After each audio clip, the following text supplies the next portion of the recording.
I'm Doug Bopst, personal trainer, best-selling author, and entrepreneur, and I'm on a mission to help others become the best version of themselves. So I'd like to welcome you to the Adversity Advantage podcast, where we will help you use obstacles, failures, and setbacks to give you that edge needed for success.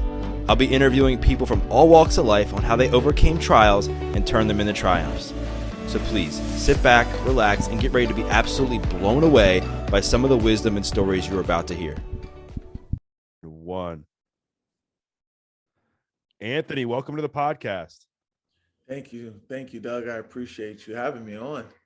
Yeah, I mean, I'm looking forward to chatting with you because, as we all know, you have a big fight coming up against Tommy Fury August 29th, and you're on the same card as the Tyron Woodley versus Jake Paul fight. And what's also really fascinating is that you've been Jake's training and sparring partner, and I think you guys have become really close friends as well. And I definitely want to get into all of that. But what's also really inspiring is your backstory. I know things haven't come easy for you. I know you kind of grew up in a good family, it seemed like, but then you were working at T-Mobile, and then you kind of hit this point in your life where you were trying to figure out what you were doing, and then you get into fighting, and then to make money, you become a stripper, and then you box. And then I think you hit a low point where you were homeless, you were depressed and having like suicidal thoughts. And then you're now trainer, I think, was it Anthony? Antonio McKee, right? Yes. Kind of sat you down and kind of helped you get on the path where you are now. So, but before we talk about that, like, what was going on in your life where you were feeling so down about yourself? I mean, a lot of people won't acknowledge that they have mommy and daddy issues. You know, they have that tough man persona or that person persona.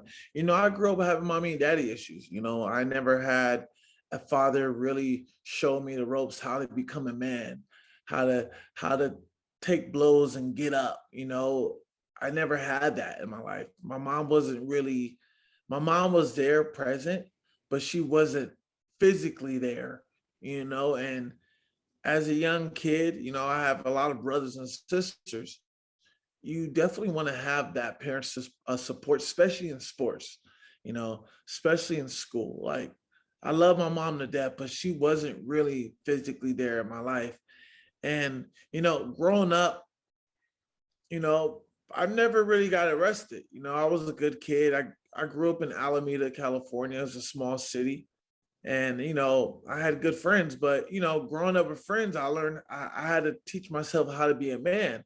You know, you're not going to learn to be a man from hanging out with your friends as you go. You're not going to learn to be a man by your older brother raising you, you know? So I never had that foundation growing up as a kid. Yeah, that makes sense. And I think it also is why you and Antonio kind of have this strong bond. I know he's almost like a second father to you, if you will, and has been instrumental in kind of guiding you on the path that you're on now. And so, like, you had that fight in the boxing match, I guess it was a few years ago, and you ended up losing. And then I think that's kind of what like led to a lot of the mindset stuff you were going through. So were you struggling financially and stuff? Was that what was going on? That 2007. So a lot of people don't know, like, I have an amateur boxing background of 12-1. And I did that when I was 18. But in that 2017 bout, when I did the boxing, this is when I was going through a lot of mental issues, suicidal thoughts, having a mental breakdown. Me and my girl broke up at the time. I lost my spot. You know, I needed money. A boxing promoter hit me up and said, "Hey, do you want to fight? You need some money?" I'm saying, "Yeah, when does the fight?" He was like, "Tomorrow." I'm like, "All right, cool. I'll take the fight because I need money. You know, I'm damn near about to be homeless. I need some money for a hotel, for rent. You know, I'm about to damn near move back with my mom." You know, so I took the fight, short notice. The next day, I lost by split decision. One judge had me actually winning the fight. And the fighter went on to having a record of 6-2. You know, I fought a hometown guy in his backyard, you know, lost by split. You know, it was a tough time, you know, and I look back, without that fight or what I've been through, I wouldn't be where I'm at right now. Right. So what were some of the things that you had to work on, or maybe it was some things that Antonio helped you with, was specifically like revamping your mindset and the way you felt about yourself to give you the confidence to be doing what you're doing now? A lot of it had to do with me being honest with myself. Me telling myself, okay, Anthony, stop the lies. Be honest with yourself. You know how they say fake it till you make it? No more of that. And dealing with Antonio, he was always a realist. Like, he always kept it real. He kept it honest. And I wasn't loving myself at the time. You know, Antonio had to really sit me down and be like, look, you're 2-5 as an MMA fighter. No organization is going to want to sign you. You should quit. You're spiraling out of control. You're going out to clubs. You're spending all these times with different women. Look, what are you doing with your life? And he said like this. He says, the way you're living, you're going to end up dead. And it really stuck in my mind, like, he actually cares. You know, I didn't know what I was going to do from there. Yeah, I'm sure that having somebody like that who really didn't have a lot of skin in the game, but just he was very, it seemed like, emotionally invested in you and just cared for you, tell you something like that, it probably felt a little differently than somebody who was like super close to you from your family, maybe saying something, because you're like, man, this guy's right. And I'm sure at a time where you were feeling so down and out, like it was that time where you were just ready to make a change, and it was what you needed to hear in that moment. So we talk, like, mindset is like everything in life, and specifically when it comes to fighting.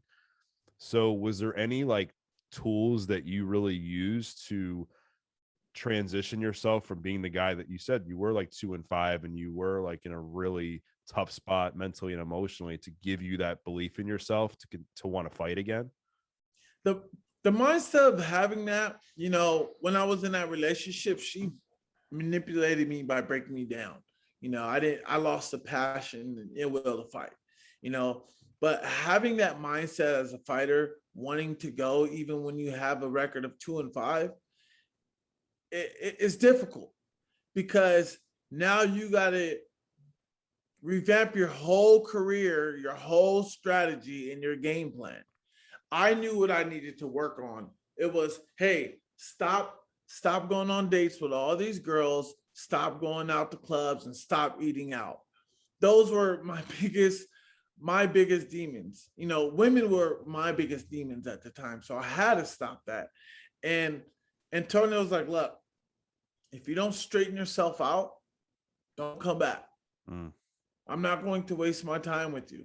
You have so much potential. You're wasting it.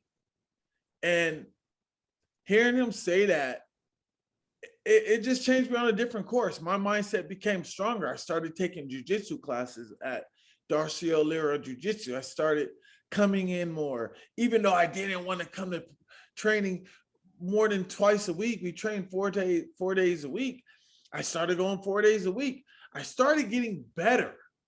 As I got better, an organization that knew me from the last Bellator event say, hey, you want to fight? You want to get a chance? I'm like, sure. You know, my whole mindset on that, I started eating better. I started living better. I started loving myself a lot better, much more, and respecting myself overall, eating healthier. So my mindset for that became different. I was no longer that damaged person. I was now rebuilding myself from feet up. Yeah. Well, I mean, that's really amazing and incredible that you were able to kind of shift that perspective and turn your life around. Because there's a lot of people like that, even in life without fighting, that they've had loss after loss after loss. They've gone through a breakup. They've lost their job. They've lost friends. Their health has gone to crap or whatever it is, and they just keep spiraling down. And now they're not just 2-5, they're 2-10, they're 2-20, and to fight back out of being 2-20 is a lot harder than it is to fight back when you're 2-5, right? Because those losses stack up.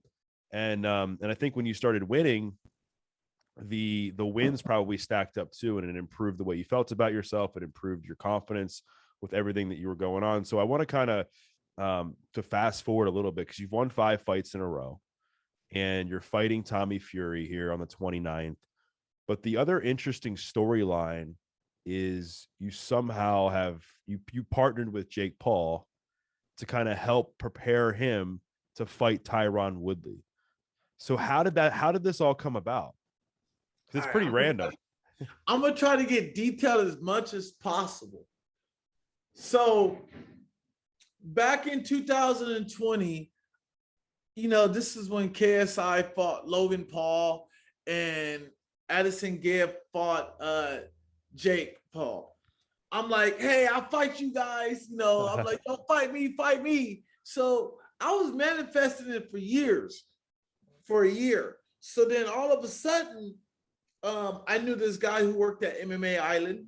His name was Donut Corby. He was like, hey, I'm doing an interview with BJ Flores, who's Jake's Paul manager. This was back in April. So Donut was tagged on Twitter.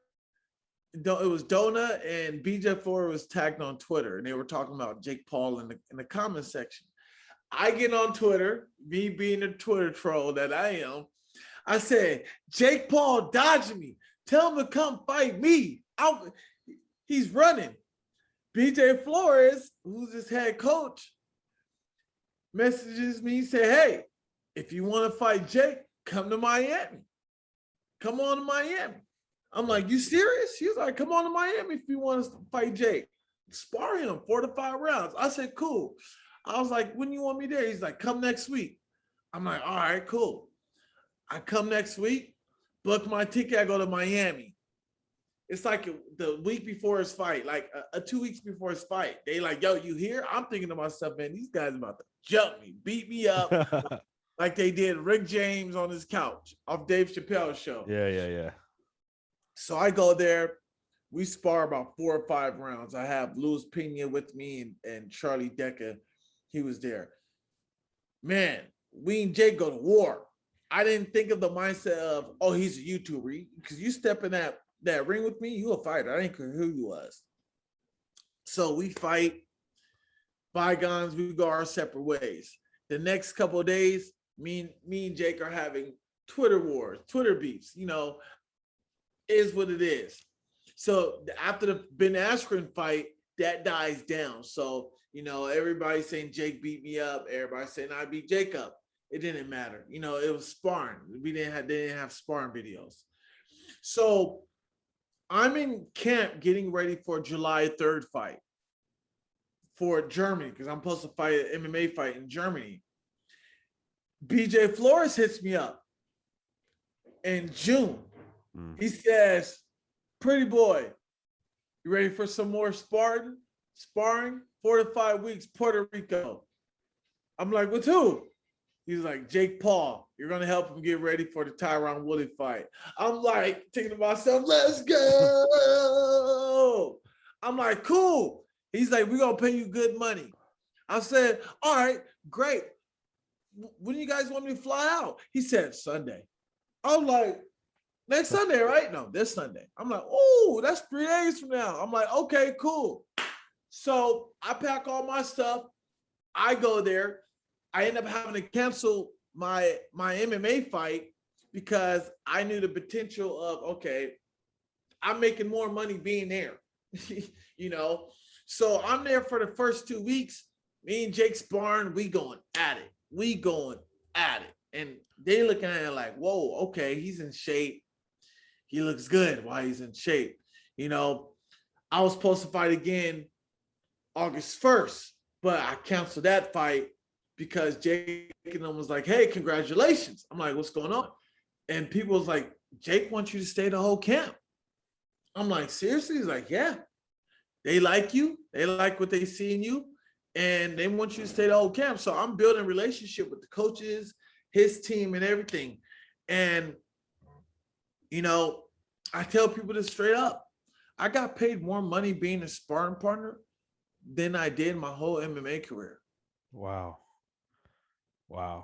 So And were you surprised when you first started sparring with him? Like how, like, cause he looks like he's like an actual boxer. Like from the footage I've seen, it seems like he knows what he's doing. Like, were you surprised as a fighter? look, I tell everybody, like I said, you step in that cage, you step in that ring, you're a fighter. And you put on gloves and you want to spar with a professional fighter, you're a fighter. I don't care if you're a plumber, I don't care if you're a nurse or a nanny or a doctor, you're a fighter. Jake can box. People make fun of him being a YouTuber, Disney Channel want to be a boxer. I mean, sheesh, there's guys who worked at a grocery store and become a boxer. Look at George St. Pierre. He was a garbage man, became a UFC fighter. You know, I just think those are, you know, bullies who want to talk down on people who want to thrive on something new. You know, so being there for about 3.5 weeks with Jake and them, you know, Jake is starting to warm up with me. He's starting to warm up to me like, okay, he's cool. People around him like, yo, Ant cool. Ant, he the homie. He's cool. Dalian Love, because Dalian Love is like second in chief. And he's one of Jake's, you know, coaches. And Dalian Love was like, yo, me and Anthony, we bonded like this. So me and Dalian bonded so well, it was crazy. You know, we just clicked. And we laughing, we hang out, go out, and Jake started slowly warming up to me. I think the 4th week after I canceled my last fight, August 1st, that I was supposed to fight, Jake pulls me and after training, he pulls me to the side with everybody. He said, hey, Anthony, I'm thinking they're going to send me home. You know, I'm like, man, damn, I'm about to get sent home, making good money.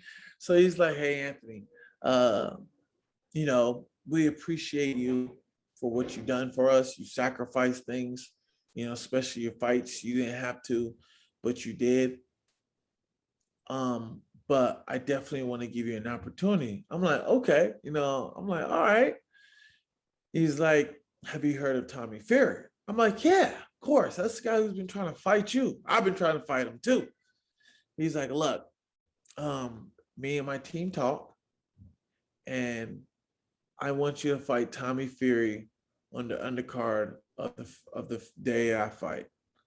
I was like, what? Like, what? Like, really? It was crazy. I'm like, okay, let's do this.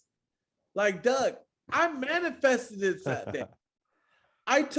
If you go on my Twitter and you look at May 31st, June 1st, you see me calling out Tommy Fury.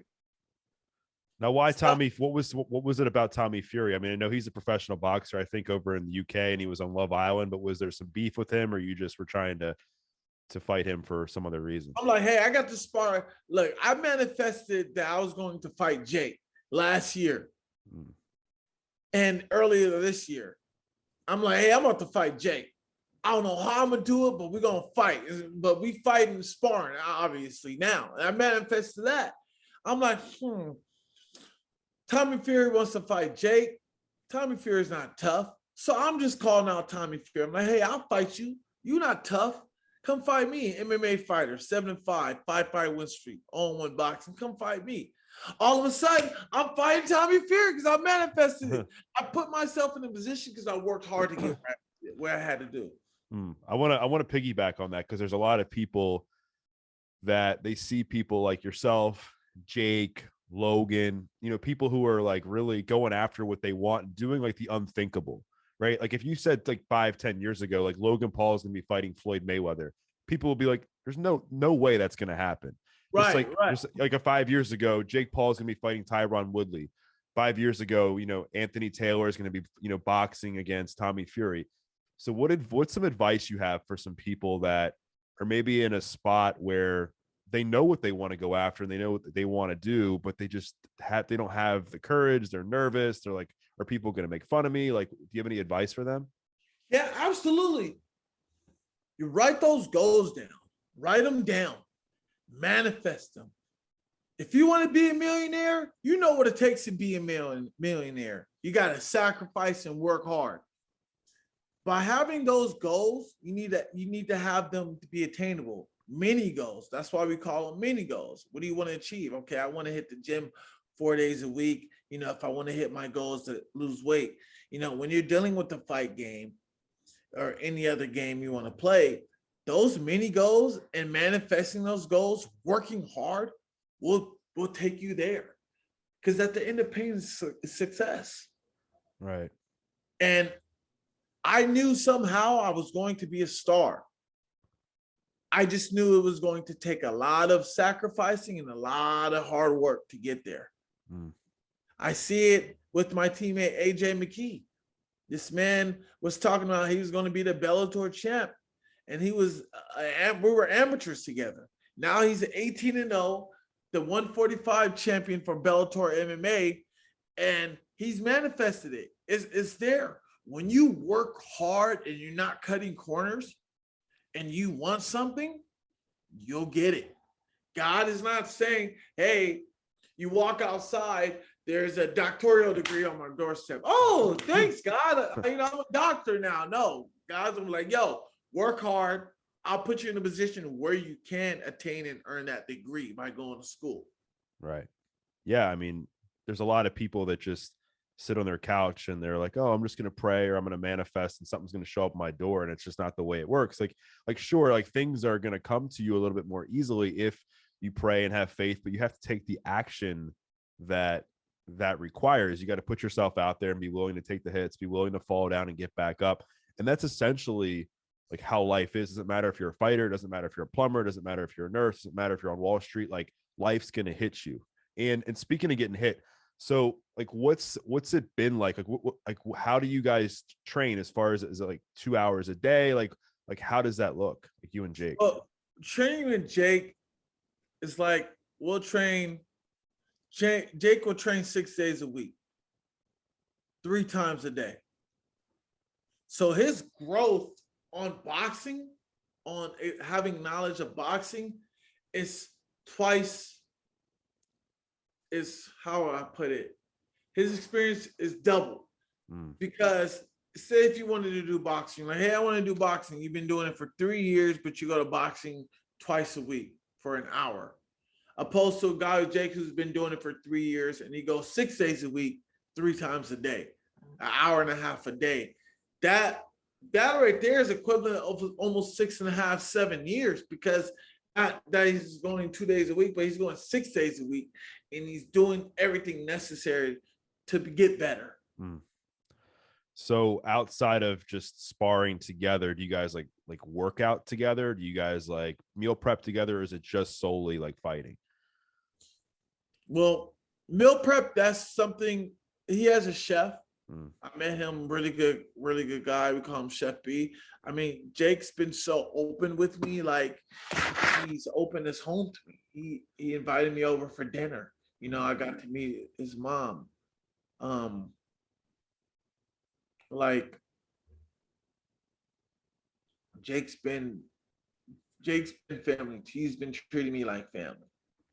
You know, Jake has really taken care of me since being out there, you know, financially. He supports my goals, my dreams. He knows what I want. He knows what I want to achieve, and he's giving me the platform to achieve. He's giving me the opportunity to take those dreams and turn them into reality. You know, I look at it like this stuff. Jake could have called anybody else in the world, any other professional athlete, spar, boxing, MMA. He could have called anybody else in the world.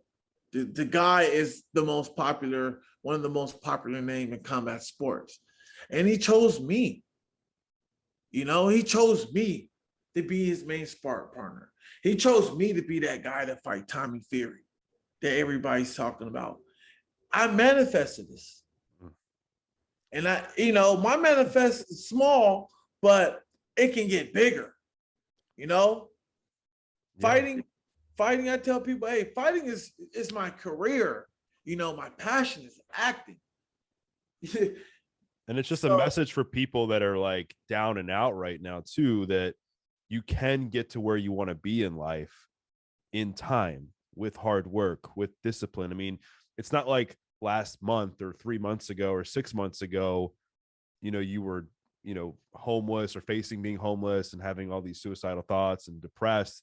And then all of a sudden now you're teaming up with Jake. This has been years of you rebuilding your life, rebuilding your mindset, working hard, taking the hits, continuing to, take smaller fights and winning smaller fights and working your way up to winning bigger ones. And now having this opportunity that to have this opportunity with this partnership with Jake. So, a lot of people know Jake obviously is like you said, he's like one of the biggest names in combat sports right now. He's one of the biggest creators online. Like, is there a few things that you've learned from him as a fighter training with him? Has he been able to show you anything, or maybe it's something with social media? Has there been any lessons learned from him? I mean, definitely. I mean, height and weight, big lessons in boxing. Definitely. If you're gonna spar people, make sure you spar at your own weight class. Do not attempt what I do. Jake Paul is like 6'2", 210, 215. I'm 5'7", walk around 180. So you can see the difference in sparring. Wear headgear, please. Leave it for the professionals. We're professionals. But I learned a lot from Jake since being out there. I learned that, business side about social media, learning how it works, algorithm there, I learned from him, hey, you need a solid team for your world to go around smoothly. When you don't have a solid team and you try to do everything on your own, you're going to get clustered. You're going to get frustrated with a lot of things. So he definitely encouraged me to build a team around myself. Definitely learning that part of the business side of Jake. A lot of people, they get to see the goofy YouTube side and the boxing side, but they don't understand the family side and the business side of Jake. He's doing all this just for business. Yeah. And I think people, they forget that like social media and stuff like that, a lot of it's for entertainment. So what you see online, it's different offline. And it seems to me that both Jake and Logan, they work their tails off. They're super dedicated. They just grind. They care about what they're doing, and they want to really, in a way, help people, I guess, if you will, inspire people. I mean, you look at what they've done for the world of combat sports and boxing. Like, I don't remember boxing being this much talked about in forever. I mean, since like Mike Tyson and Lennox Lewis and Evander Holyfield. I mean, I think maybe Floyd and Pacquiao, that was big, but since then, like boxing, I haven't heard much of. And I mean, again, I'm not the biggest boxing fan, but I got more into it when they started to fight, because I was like, wow, this is interesting. But think about it. Like, when you think about this though, right? You don't hear boxers calling out Jake Paul. Oh, right. You're a bum. Right. All you hear is MMA fighters doing it. I mean, boxers like, yo, hey, kudos to you. You learning boxing. Like Jake and Logan don't have to fight. They make so much money. They don't have to fight.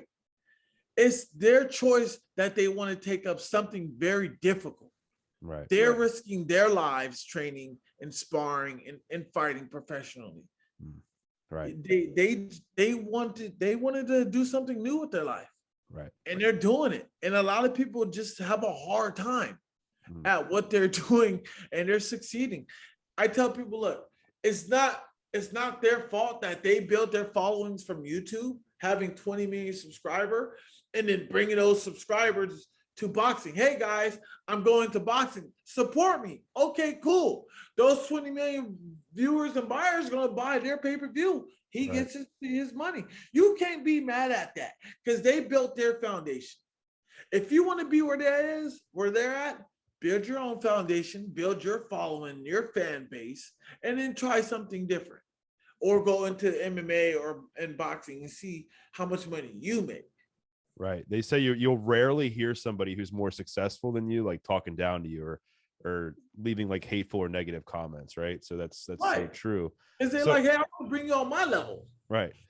So I want to talk more about your upcoming fight with Tommy Fury, because I think what's ironic with this whole situation too is that you got brought in to kind of stand in as Tyron Woodley against Jake, and there's a height difference there. Yes.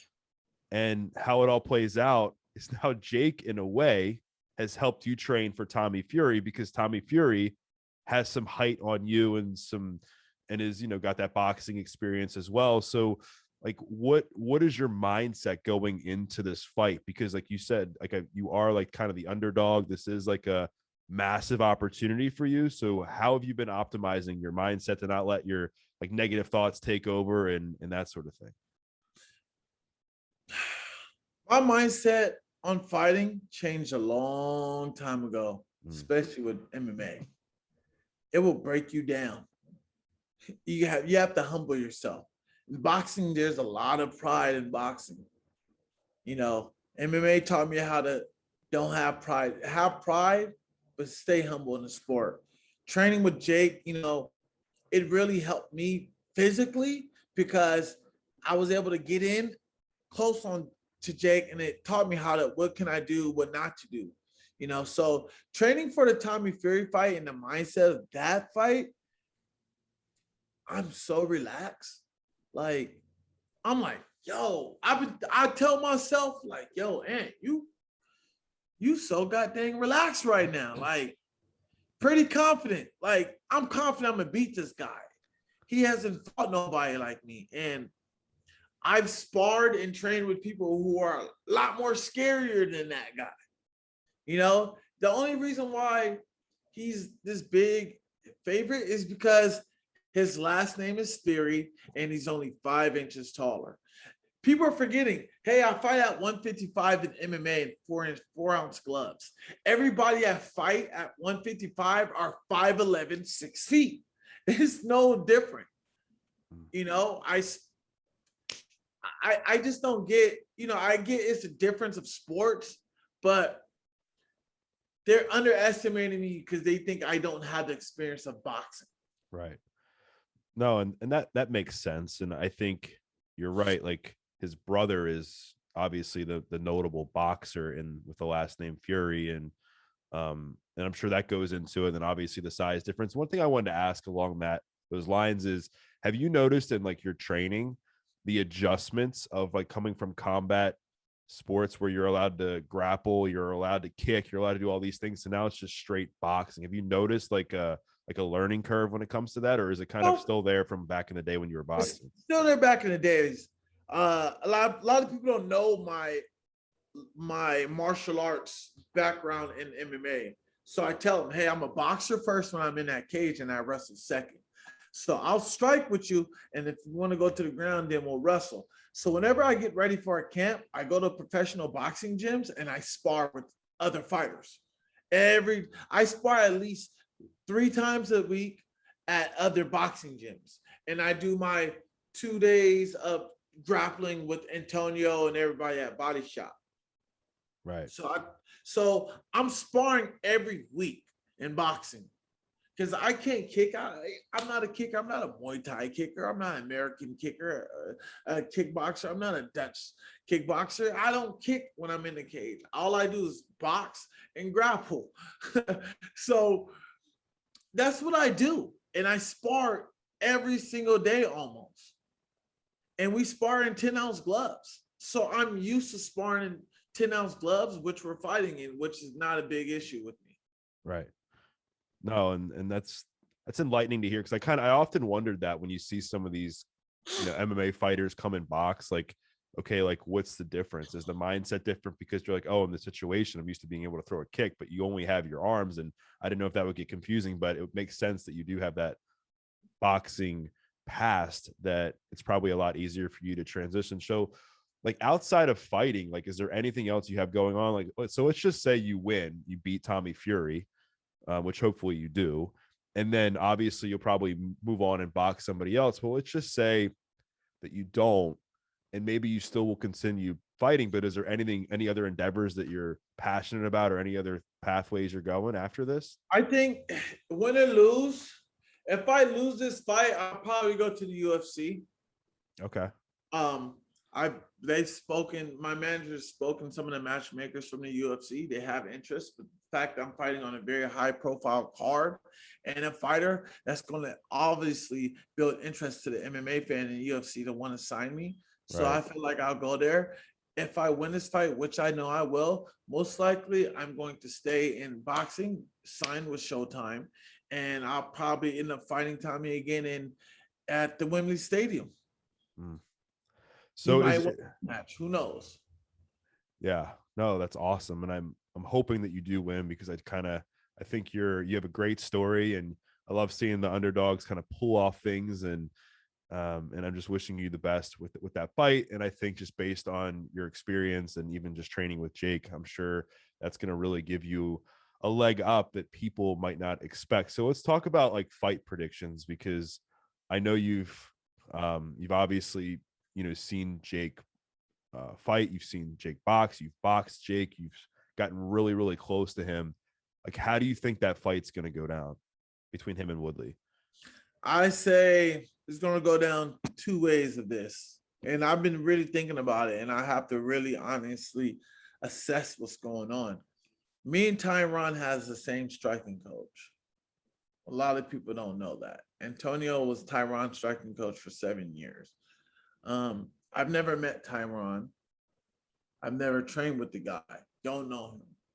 But from what I see Jake winning either 6th round, between 5th and 6th round TKO, or Jake winning by unanimous decision.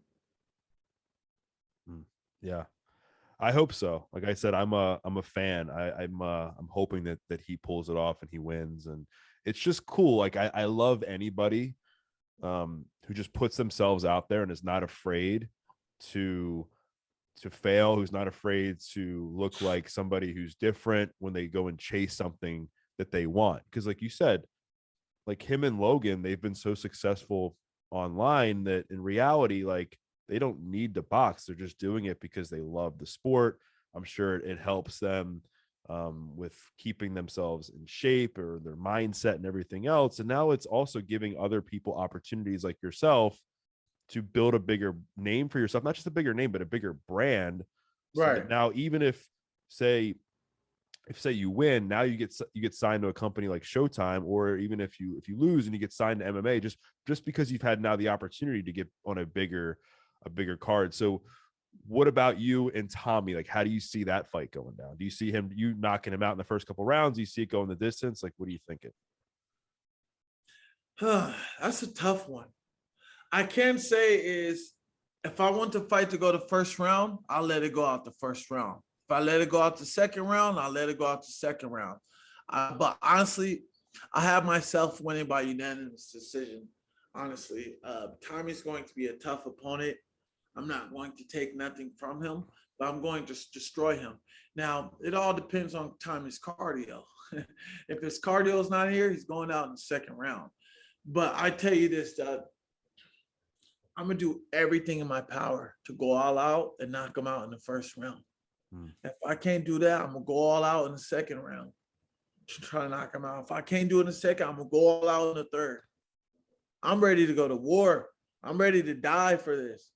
Like, people don't understand, man, like what it took for me to get here. He's spoon-fed. This guy got money. He don't have to fight. He's spoon-fed. I want what he has. The glory, the money, the financial freedom. I want to change my life. And I know from what they're going to try to bring up some gypsy stuff. Well, we're gypsies. Nah, bro. Leave that gypsy stuff in the past. You don't know what it feels like to be an African-American growing up in America. That gypsy stuff, leave that alone. People are treated differently when they have money out here. In America, you're a multi-millionaire. They don't care if you're Black. You're going to still be treated differently. So I know they're going to try to bring that in their press conference. I'm going to swat it down quick. Like, leave that alone. Don't go there, buddy. But I'm going there to take what he has. And he's coming to American soil. And the Americans are going to definitely be rooting for me. Right. Is the boxing world over in the UK? Is it just a different atmosphere than it is here? Is it not as competitive? Is there better fighters I here? mean, they're always been competitive. It's just I want to know what it feels to be. I've always played the villain role. Like in my whole career in MMA, I fought in Ireland, I fought in Budapest, I fought in England. I've always been that Triple H of the MMA who goes there as the villain. So I've always wanted to box in Wembley. Wanted to know what it feels, the atmosphere. Yeah, I know I'm gonna get booed, but I know my skill set. I know what I can do. It doesn't. I don't. The more people there is, the more I grow, the better I perform. I'm a glory whore. Right. So the more people there is, the performance is going to be a lot better than what you see.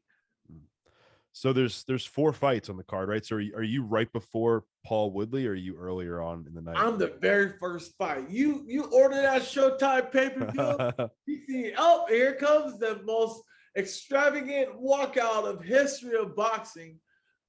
Me, I'm the very first card. That way I could whoop his butt. I could go back in the locker room. I could change and just look good and watch the whole fight. Have you figured out what song you're going to walk out to yet? Absolutely. There were 2 of them. Actually, I can say one of them, but not the actual one. I was thinking about Bad Mama Jamma and have a girl walk out with me. She's a bad Mama Jamma. That's awesome. So last question I have for you is, there's a lot of people who listen to my show that either are struggling right now, or their parents who have kids who are struggling, or they're people that essentially will continue to struggle in the future. Like, if you could go back and, maybe you're Antonio and you're talking to your younger self 3 years ago when you're in that like rock bottom moment of your life, like what kind of things would you say to him? What are your goals? What do you want to achieve overall? Tell me your goals. All right, these are your end goals.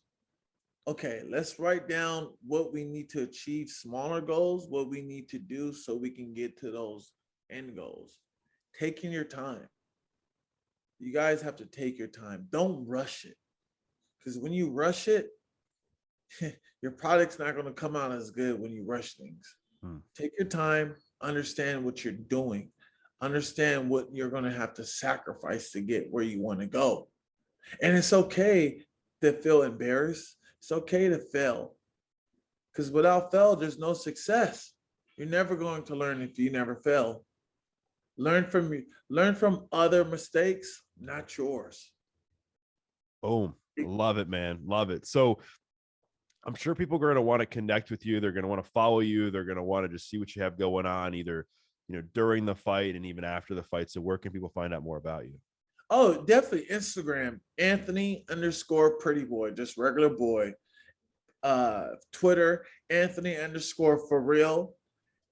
Facebook, Anthony Pretty Boy Taylor. And if you guys are having a hard time finding any one of those, just Google me, Anthony Pretty Boy Taylor.